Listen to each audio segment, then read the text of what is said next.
নমস্কাৰ সকলকে স্বাগতম জনাই ষ্টুডিঅত মই জাহ্নবী এনআৰসি জি সকলৰ বায়োমেট্ৰিক বন্ধ হৈছে বায়োমেট্ৰিক বন্ধ হৈ থকা লাখ লাখ লোকৰ বাবে ভাল খবৰ আধাৰ কাৰ্ড সন্দৰ্ভত ডাঙৰ ঘোষণা কৰিছে মুখ্যমন্ত্ৰী ডক্টৰ হিমন্ত বিশ্ব শৰ্মাই জি সকলৰ আধাৰ ব্লক হৈ আছে বিশেষকৈ এনআৰসিত নাম থকা জি সকল খিলঞ্জিয়াই আধাৰ লাভ কৰা নাই সেই সকল খিলঞ্জিয়া লোকে শীঘ্ৰে লাভ কৰিব আধাৰ কাৰ্ড আৰু এই আধাৰ কাৰ্ডৰ সমস্যা শীঘ্ৰেই দূৰ কৰা হ'ব তাৰ বাবে ইতিমধ্যে চৰকাৰে ব্যৱস্থা গ্ৰহণ কৰিছে লৈ হৈছে মুহূৰ্তৰ সবিশেষ শীঘ্ৰেই দূৰ হ'ব এনআৰসিৰ বায়োমেট্ৰিকৰ সমস্যা যিসকলৰ বায়োমেট্ৰিক বন্ধ হৈ আছে সেই সকল লোকৰ বাবে ভাল খবৰ আধাৰ কাৰ্ড নথকা 9,22,000 লোকৰ বাবে এই মুহূৰ্তত ডাঙৰ খবৰ জনাই আছো 9,22,000 লোক যিসকলৰ আধাৰ কাৰ্ড ব্লক হৈ আছে তেওঁলোকৰ বাবে ডাঙৰ খবৰ এনআৰসিত নাম থকা খিলঞ্জিয়াই শীঘ্ৰেই আধাৰ কাৰ্ড লাভ কৰিব আধাৰ কাৰ্ড লাভৰ বাবে গৃহমন্ত্ৰী অমিত শাহৰ সৈতে মুখ্যমন্ত্ৰী ডক্টৰ হিমন্ত বিশ্ব শৰ্মাৰ আলোচনা গতিকে এই 9,22,000 লোকে শীঘ্ৰেই লাভ কৰিব আধাৰ কাৰ্ড বায়োমেট্ৰিক নথকা খিলঞ্জিয়াক শীঘ্ৰেই আধাৰ কাৰ্ড দিয়াৰ চিন্তা চৰ্চা চলি আছে ব্যৱস্থা গ্ৰহণ কৰা দেখিবলৈ পোৱা গৈছে ইতিমধ্যে পুনৰবাৰ নথি পত্ৰ লোৱাৰ কাম আৰম্ভ কৰিছে চৰকাৰে এনআৰসি চলি থকাৰ মাজতে আধাৰৰ বাবে কৰা হৈছিল আবেদন যাৰ সময়ত আধাৰ বহুতৰে ব্লক হৈ পৰিছিল সেই সময়ত আধাৰ আৰু এনআৰসি কেন্দ্ৰ একে হৈ থকাৰ বাবে সমস্যাৰ সৃষ্টি হৈছিল আধাৰ আৰু এনআৰসি কেন্দ্ৰ একে হোৱাৰ বাবে এনআৰসি কেন্দ্ৰত আধাৰ আবেদন কৰাৰ বাবে বহু লোকৰ আধাৰ ব্লক হৈ পৰিছিল বা সমস্যাৰ সৃষ্টি হৈছিল আৰু ইয়াৰ পিছতে মুখ্যমন্ত্ৰীৰ নিৰ্দেশ দিছিল আৰু মুখ্যমন্ত্ৰীৰ নিৰ্দেশৰ পিছতে এতিয়া তালিকা সাজু কৰা হৈছে ইতিমধ্যে যিসকলে অসুবিধাৰ সন্মুখীন হৈছে তেওঁলোকৰ পৰা আবেদন বিচৰা হৈছে আৰু জিলাই জিলাই এতিয়া অসুবিধাৰ সন্মুখীন হোৱা আধাৰ কাৰ্ড নথকা লোকসকলৰ পৰা আবেদন বিচৰা হৈছে গতিকে শীঘ্ৰেই এতিয়া বায়োমেট্ৰিকৰ সমস্যা দূৰ হৈ পৰিব আৰু বিশেষকৈ আধাৰ কাৰ্ড নথকা যি 9,22,000 লোক আছে তেওঁলোকৰ বাবে নিশ্চয়কৈ ডাঙৰ খবৰ আৰু যিহেতু এতিয়া বহুতৰে দেখিবলৈ পোৱা গৈছে যে এনআৰসিৰ বায়োমেট্ৰিক বন্ধ হৈ আছে বা আধাৰ কাৰ্ড তেওঁলোকৰ ব্লক হৈ আছে আৰু আধাৰ কাৰ্ডৰ পৰা বঞ্চিত হৈ আছে এই সকল খিলঞ্জিয়া যিসকলৰ এনআৰসিত নাম আছে এনআৰসিত নাম থকা খিলঞ্জিয়া লোকৰ আধাৰ ব্লক হৈ আছে বা তেওঁলোকে আধাৰ লাভ কৰা নাই কিন্তু সেই লোকক আধাৰ কাৰ্ড প্ৰদান কৰাৰ বাবে চিন্তা চৰ্চা চলি আছে আৰু যেহেতু এতিয়া গৃহমন্ত্ৰী অমিত শাহৰ সৈতে আলোচনাত মিলিত হৈছে মুখ্যমন্ত্ৰীগৰাকী তেনেস্থলত শীঘ্ৰে এই বায়োমেট্ৰিকৰ সকলো সমস্যা দূৰ হ'ব আৰু নতুনকৈ নথি পত্ৰ লোৱাৰ কাম ইতিমধ্যে আৰম্ভ হৈছে মুখ্যমন্ত্ৰীগৰাকীৰ নিৰ্দেশৰ পিছতে জিলাই জিলাই যিসকলৰ আধাৰ কাৰ্ড নাই সেইসকলৰ পৰা আবেদন বিচৰা হৈছে আৰু এতিয়া আধাৰ নথকা লোকসকলে শীঘ্ৰেই আধাৰ লাভ কৰিব 9,22,000 লোক যিসকলৰ আধাৰ নাই তেওঁলোকে শীঘ্ৰেই লাভ কৰিব আধাৰ কাৰ্ড আৰু আধাৰ কাৰ্ডৰ এই সমস্যা এনআৰসি বায়োমেট্ৰিকৰ এই সমস্যা শীঘ্ৰেই দূৰ কৰা হ'ব যাৰ ইতিমধ্যে চিন্তা চৰ্চা চলি আছে বা ব্যৱস্থা গ্ৰহণ কৰিছে চৰকাৰে আৰু যিহেতু এতিয়া দেখিবলৈ পোৱা গৈছিল যে এনআৰসিৰ সময়ছোৱাতে আধাৰৰ বাবে আবেদন বিচৰা হৈছিল বা আধাৰৰ বাবে আবেদন কৰা হৈছিল আৰু এনআৰসি আৰু আধাৰ কেন্দ্ৰ একেটাই হৈছিল এনআৰসি আৰু আধাৰ কেন্দ্ৰ একেটাই হোৱাৰ বাবে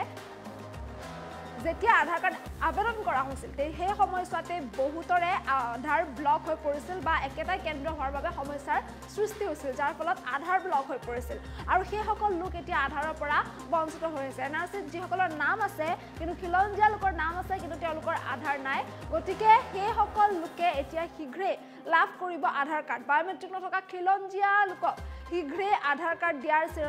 চিন্তা চৰ্চা ইতিমধ্যে চলি আছে আৰু যিহেতু গৃহমন্ত্ৰী অমিত শাহৰ সৈতে সন্দৰ্ভত আলোচনাটো বহিছে মুখ্যমন্ত্ৰীগৰাকী আৰু পুনৰবাৰ নথি পত্ৰ লোৱাৰ কাম আৰম্ভ কৰিছে চৰকাৰে জিলাই জিলাই এতিয়া যিসকলৰ আধাৰ ব্লক হৈ আছে সেইসকলৰ পৰা আবেদন বিচৰা হৈছে গতিকে শীঘ্ৰেই সেইসকল লোকে লাভ কৰিব আধাৰ কাৰ্ড 9,22,000 লোক যিসকল আধাৰ কাৰ্ডৰ পৰা বঞ্চিত হৈ আছে আধাৰ কাৰ্ডৰ পৰা বঞ্চিত হৈ থকা খিলঞ্জিয়া লোকসকলে শীঘ্ৰেই এতিয়া আধাৰ কাৰ্ড লাভ কৰিবলৈ সক্ষম হ'ব যিটো এই সন্দৰ্ভত এইদৰে বৃহৎ ঘোষণা কৰিছে মুখ্যমন্ত্ৰীগৰাকীয়ে সন্দৰ্ভত মুখ্যমন্ত্ৰীগৰাকীৰ মন্তব্য আমাৰ সৈতে আছে সেয়া শুনাবলৈ চেষ্টা কৰিছোঁ গৃহ মন্ত্ৰালয়ে এখন বৈঠক আহ্বান কৰিছে য'ত অসমৰ এনআৰসিৰ বায়োমেট্ৰিকৰ বিষয়টো আলোচনা হ'ব কেন্দ্ৰীয় গৃহমন্ত্ৰী অমিত শ্বাহ ডাঙৰীয়াক মই সাক্ষাৎ কৰি বায়োমেট্ৰিক্স বন্ধ হৈ থকা 9,22,000 লোকৰ বায়োমেট্ৰিক্স খুলি দিবৰ বাবে মই তেখেতক বিনম্ৰতাৰে সৈতে অনুৰোধ কৰিছিলোঁ মোৰ অনুৰোধ তেখেতে অত্যন্ত মনোযোগেৰে শুনিছিলে আৰু তেখেতে গৃহ সচিবক নিৰ্দেশ দিছিলে যে ৰেজিষ্ট্ৰাৰ জেনেৰেল অফ ইণ্ডিয়া UDIৰ অথৰিটি অৰ্থাৎ আধাৰ কাৰ্ডৰ যি অথৰিটি তেওঁলোক কেন্দ্ৰৰ আইন মন্ত্ৰালয় আৰু অসমৰ মুখ্য সচিব সকলোৰে এখন যুটীয়া বৈঠক আহ্বান কৰিবৰ বাবে যাতে এই বায়োমেট্ৰিকৰ বিষয়টো সমাধান কৰিব পাৰি। আজি কেন্দ্ৰীয় গৃহ সচিবে আমাক জনাইছে যে অহাকালি সেই বৈঠকখন অনুষ্ঠিত হ'ব আৰু আমাৰ মুখ্য সচিবো তাত উপস্থিত থাকিব লাগে। যোৱাকালি কেন্দ্ৰৰ গৃহ মন্ত্ৰালয়ে এখন বৈঠক আহ্বান কৰিছে য'ত অসমৰ NRCৰ বায়োমেট্ৰিকৰ বিষয়টো আলোচনা হ'ব। কেন্দ্ৰীয় গৃহমন্ত্ৰী অমিত শ্বাহ ডাঙৰীয়াক মই সাক্ষাৎ কৰি বায়োমেট্ৰিক্স বন্ধ হৈ থকা 9,22,000 লোকৰ বায়োমেট্ৰিক্স খুলি দিবৰ বাবে মই তেখেতক বিনম্ৰতাৰে সৈতে অনুৰোধ কৰিছিলোঁ। মোৰ অনুৰোধ তেখেতে অত্যন্ত মনোযোগেৰে শুনিছিলে আৰু তেখেতে গৃহ সচিবক নিৰ্দেশ দিছিলে যে ৰেজিষ্ট্ৰাৰ জেনেৰেল অৱ ইণ্ডিয়া, UDIৰ অথৰিটি অৰ্থাৎ আধাৰ কাৰ্ডৰ যি অথৰিটি তেওঁলোক, কেন্দ্ৰৰ আইন মন্ত্ৰালয় আৰু অসমৰ মুখ্য সচিব সকলোৰে এখন যুটীয়া বৈঠক আহ্বান কৰিবৰ বাবে যাতে এই বায়োমেট্ৰিকৰ বিষয়টো সমাধান কৰিব পাৰি। আজি কেন্দ্ৰীয় গৃহ সচিবে আমাক জনাইছে যে অহাকালি সেই বৈঠকখন অনুষ্ঠিত হ'ব আৰু আমাৰ মুখ্য সচিবো তাত উপস্থিত থাকিব লাগে। যোৱাকালি কেন্দ্ৰৰ গৃহ মন্ত্ৰালয়ে এখন বৈঠক আহ্বান কৰিছে য'ত অসমৰ NRCৰ বায়োমেট্ৰিকৰ বিষয়টো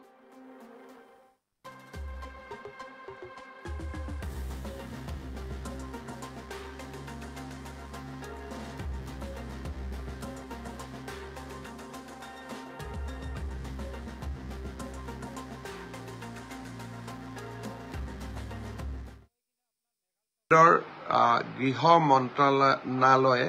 এখন বৈঠক আহ্বান কৰিছে য'ত অসমৰ NRCৰ বায়োমেট্ৰিকৰ বিষয়টো আলোচনা হ'ব। কেন্দ্ৰীয় গৃহমন্ত্ৰী অমিত শ্বাহ ডাঙৰীয়াক মই সাক্ষাৎ কৰি বায়োমেট্ৰিক্স বন্ধ হৈ থকা 9,22,000 লোকৰ বায়োমেট্ৰিক্স খুলি দিবৰ বাবে মই তেখেতক বিনম্ৰতাৰে সৈতে অনুৰোধ কৰিছিলোঁ। মোৰ অনুৰোধ তেখেতে অত্যন্ত মনোযোগেৰে শুনিছিলে আৰু তেখেতে গৃহ সচিবক নিৰ্দেশ দিছিলে যে ৰেজিষ্ট্ৰাৰ জেনেৰেল অৱ ইণ্ডিয়া, UDIৰ অথৰিটি অৰ্থাৎ আধাৰ কাৰ্ডৰ যি অথৰিটি তেওঁলোক, কেন্দ্ৰৰ আইন মন্ত্ৰালয় আৰু অসমৰ মুখ্য সচিব সকলোৰে এখন যুটীয়া বৈঠক আহ্বান কৰিবৰ বাবে যাতে এই বায়োমেট্ৰিকৰ বিষয়টো সমাধান কৰিব পাৰি। আজি কেন্দ্ৰীয় গৃহ সচিবে আমাক জনাইছে যে অহাকালি সেই বৈঠকখন অনুষ্ঠিত হ'ব আৰু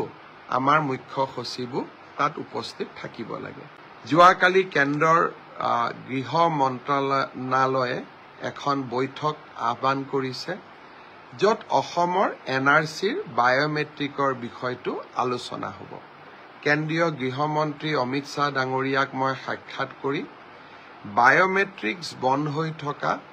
9,22,000 লোকৰ বায়োমেট্ৰিক্স খুলি দিবৰ বাবে মই তেখেতক বিনম্ৰতাৰে সৈতে অনুৰোধ কৰিছিলোঁ। মোৰ অনুৰোধ তেখেতে অত্যন্ত মনোযোগেৰে শুনিছিলে আৰু তেখেতে গৃহ সচিবক নিৰ্দেশ দিছিলে যে ৰেজিষ্ট্ৰাৰ জেনেৰেল অৱ ইণ্ডিয়া, UDIৰ অথৰিটি অৰ্থাৎ আধাৰ কাৰ্ডৰ যি অথৰিটি তেওঁলোক, কেন্দ্ৰৰ আইন মন্ত্ৰালয় আৰু অসমৰ মুখ্য সচিব সকলোৰে এখন যুটীয়া বৈঠক আহ্বান কৰিবৰ বাবে